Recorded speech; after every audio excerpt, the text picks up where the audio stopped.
আসসালামু আলাইকুম। আন্তনগর যমুনা এক্সপ্রেস ট্রেনে ভ্রমণ করতেছি ঢাকা থেকে জামালপুর। তো এলো অবস্থা, প্রত্যেকটা স্টেশনে দাঁড়ানো মাত্রই ট্রেনের ভিতরে কারেন্ট চলে যাইতেছে। তো এই যদি হয় অবস্থা, আর যে পরিমাণ ডিলে, সরকার তো বারবার বলতেছে শুধু যে তারা কর্মঘণ্টা বাড়াবে, যাত্রী সেবার মান আর উন্নয়ন করবে। এই যদি হয় যাত্রী সেবার মান, তাহলে তো আসলে মানুষ কি করবে? সরকারের প্রত্যেকের দৃষ্টি আকর্ষণ করতেছি, তারা যেন আসলে এই বিষয়ে পদক্ষেপ নেয়।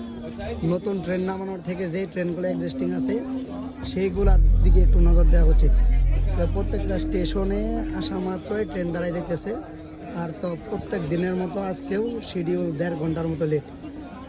তো এইভাবে চলতে থাকলে আসলে মানুষ ট্রেনের প্রতি এমনি মুখ খারাপ ই করে নি। এমনি ট্রেন লস একটা প্রজেক্ট। আর এইভাবে যদি চলতে থাকে তাহলে দেশ আগাইতে পারবে না।